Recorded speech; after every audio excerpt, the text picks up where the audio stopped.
Oke, jadi Xiaomi Indonesia ternyata berbohong ya. Jadi mungkin udah pada tahu di video saya sebelumnya, saya tuh sempat ngebahas tablet ini.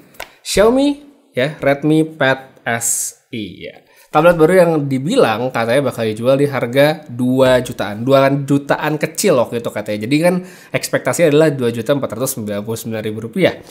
Ternyata setelah hari ini harganya rilis, Xiaomi tidak menepati janjinya karena tablet ini ternyata dijual di angka Rp1.999.000 aja. Asli, parah banget ini. Hai semuanya, kembali dengan Putu Reza. Kita ngomongin gadget lagi. Dan setelah minggu lalu saya sempat sedikit unboxing sama first impression. Sekarang langsung aja reviewnya untuk Redmi Pad SE ya, akhirnya saya bisa ngomongin semua yang kemarin belum bisa. Oke, sebelum mulai pembahasannya, pertama-tama saya mau ngulangin sedikit poin-poin soal produk ini buat yang mungkin baru nemu video reviewnya atau belum nonton video unboxingnya. Jadi, Redmi Pad SE ini adalah tablet kelas entry level ya. Jadi bisa dibilang line up paling bawah dari semua tablet Xiaomi yang ada di Indonesia saat ini. Di Indonesia sendiri kan Xiaomi tuh punya dua tablet lainnya, yaitu Redmi Pad sama Xiaomi Pad 6 atau Pad 6 yang udah sempat saya review juga sebelumnya. Nah, dua anak tadi itu posisinya lebih tinggi dibandingkan tablet ini, makanya harganya juga ternyata jadi yang paling murah. Untuk harganya sendiri ini adalah yang saya bilang tadi di awal ya, ngaco banget sih, Rp1.999.000. 2 juta untuk versi 4128. Harga yang kalau menurut saya itu wih banget ya, buat calon konsumen ini akan sangat menarik pasti ya. Sedangkan di sisi lain menurut saya Xiaomi tega banget sama kompetitor yang juga jualan tablet dengan specs mirip tapi harganya beda jauh ya. Jadi ini akan menjadi alternatif yang sangat menarik. Nah, untuk harga yang tadi juga itu kan retail resmi yang dikeluarkan sama Xiaomi, dan bukan nggak mungkin kalau biasa-biasanya harga jual dari beberapa seller di marketplace itu bisa jadi lebih murah. Jadi ini menurut saya akan membuatnya jadi semakin menarik. Sejauh ini info yang saya dapetin sih baru ada satu varian aja yang bakal dijual di Indonesia, yaitu 4128. Sedangkan untuk RAM yang lebih besar seperti mungkin 6GB yang mungkin nanti bakal menyusul di kemudian hari, tapi untuk sampai saat ini belum ada konfirmasi soal hal tersebut.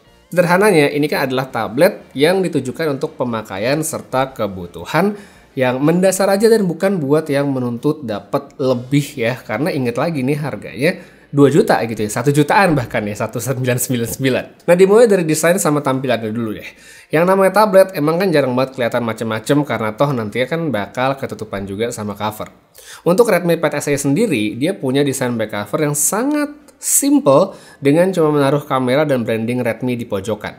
Ini tuh persis banget sebenarnya dengan desainer Redmi Pad yang tidak SE. Untuk material perakitnya sendiri ditulis di kotak, ini udah berbahan metal yang mana ini pakai aluminium unibody. Jadi untuk urusan build quality sebenarnya udah terasa solid sekali untuk sebuah produk dengan harga segitu. Dalam posisi landscape kita bisa lihat tombol power itu ada di sisi kiri, tombol volume ada di atasnya, dan yang nggak jauh dari situ ada slot untuk pasang micro SD buat nambahin penyimpanan. Tablet ini Wi-Fi only ya, jadi nggak ada tempat buat pasang SIM card untuk koneksi menggunakan seluler. Habis itu kita lanjut ke sisi kanan, dia ada USB-C serta jack audio. Namun yang sebenarnya spesial dari tablet ini tuh adalah speakernya. Di satu sisi ini dia ada 2, sedangkan di sisi lainnya juga ada tambahan 2, yang totalnya jadi 4 speaker. Speaker ini juga bukan cuma menang banyak-banyakan jumlah doang ya, tapi dari segi suara ternyata emang udah kenceng.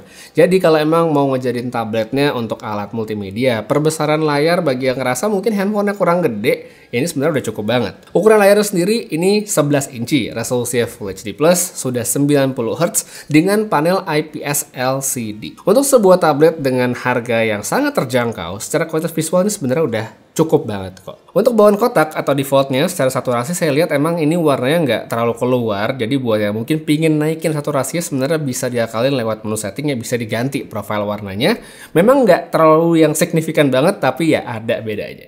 Masih soal layar, buat yang mungkin nanti pengen nanya ini bisa pakai stylus atau enggak seperti misal stylus yang ada di Xiaomi Pad 6, jawabannya dia nggak bisa. Tapi kalau mau pakai alternatif lain pun seperti misalnya menggunakan stylus universal sebenarnya masih bisa-bisa aja, meskipun bagus atau enggaknya itu kembali pada kualitas stylus yang digunakan. Sebelum pada nanya saya pakai apaan, saya kasih tahu juga ini saya pakai stylusnya Unit yang harganya 200 ribuan, udah lama banget saya beli, bahkan tadi saya sempat cari History pembeliannya udah nggak ada, jadi udah lama banget. Recommended atau enggak, saya nggak terlalu ya, soalnya dari segi latency-nya itu lumayan banget, bisa dilihat sih contohnya pas saya coba coret-coretin.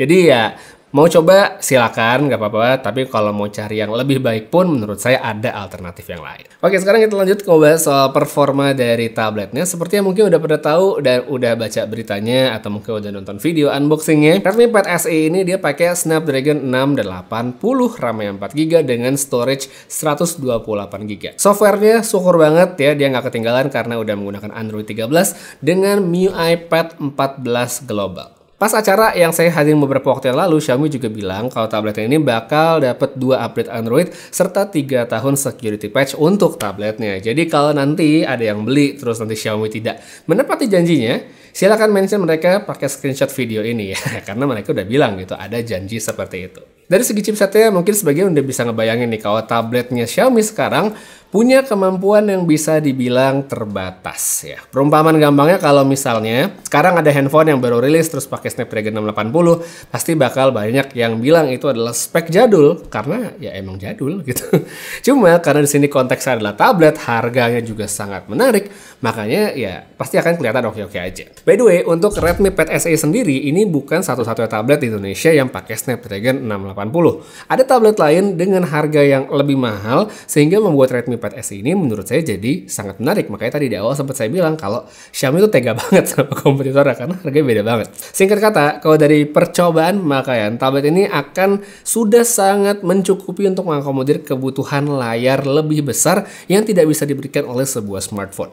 Lebih enak buat dipakai nonton, lebih enak buat browsing, lebih enak buat lihat timeline sosial media. Pokoknya aktivitas mendasar yang butuh layar lebih besar itu udah nyaman banget di sini. Multitasking juga pastinya bisa banget seperti kayak misal split screen. Cuma kalau mungkin nanti ngerasa tiba-tiba prosesnya agak lambat, ya harap dimaklumi gitu ya. Karena ketika digunakan saya nggak jarang menemukan hal seperti itu. Habis itu buat baterainya ada kapasitas 8000 mAh. Ini kapasitas yang udah gede, udah lebih dari cukup. Sekali full charge, kalau tabletnya saya pakai 2-3 jam buat nonton sehari sama browsing, ini saya bisa dapat sekitar sampai 4 hari sih sebenarnya sebelum harus ngecas lagi. Tapi ya itu balik lagi ke kebutuhan sama pemakaian masing-masing, bisa jadi lebih cepat atau bisa jadi mungkin ada orang yang lebih awet lagi. Nah, ngomong-ngomong soal ngecas, tablet ini dia tidak ada fast charging ya, nggak ada ya, karena charger bawaannya sendiri itu 10 watt doang. Jadi untuk ngisi baterainya misalnya dari 1% ke penuh, itu saya cobain bisa paling cepat sekitar 2,5 jam bahkan lebih kalau misalnya sambil dipakai. So kalau misalnya yang menurut saya jadi cara terbaik untuk ngecas tablet ini ya tinggal tidur aja gitu, jadi supaya nggak berasa.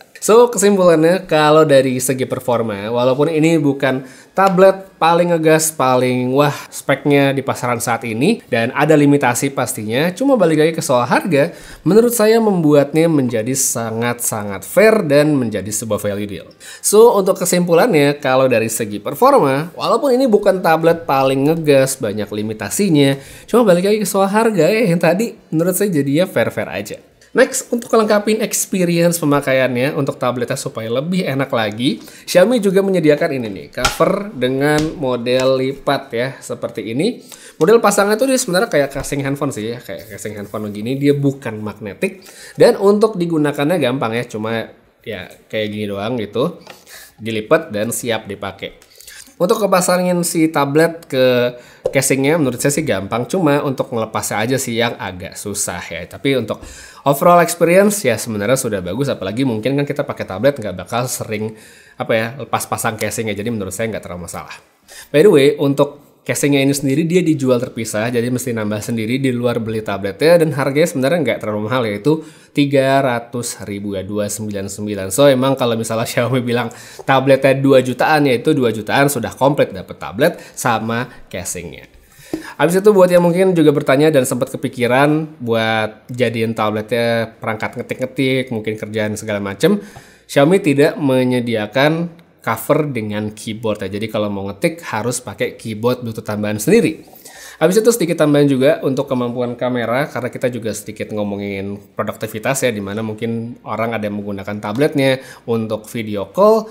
Ya, ini sebenarnya menurut saya kualitas visual dari kameranya sudah mencukupi ya, selama mungkin kita pakai di ruangan yang tidak terlalu remang. Sedangkan kalau untuk kamera belakang, ya masih bisa lah dipakai foto-foto kalau kepepet nggak ada handphone. Jadi untuk produk barunya ini ya, si Redmi Pad SE, Xiaomi Indonesia kalau menurut saya sukses ngebohongin saya dan juga teman-teman lain yang nyobain tablet ini di awal, karena dia bilangnya 2 jutaan, tapi ternyata malah ada kepala satu ya, malah jadi Rp1.999.000. Mantep banget. Ini buat saya jadi bikin plafon toleransi antara harga dan performa yang awalnya sebenarnya udah bagus, kita cukup, menjadi lebih bagus lagi, lebih tinggi lagi plafon. Jadi toleransi dari performa yang mungkin tidak kencang-kencang amat, ya jadi kelihatan baik-baik aja gitu, apalagi kita melihat harganya yang begitu terjangkau. Emang harus diakui tablet ini bukan ngebawa spek yang luar biasa, masih ada kekurangannya juga. Cuma ya itu dia, balik lagi bisa ditoleransi. Sekarang tinggal kita lihat gimana nih Xiaomi Indonesia dukungannya untuk satu, ngejagain supply barangnya supaya buat yang pengen beli nggak susah nyarinya, serta juga tentunya ngejagain dari segi garansi, soalnya ada janji 15 bulan.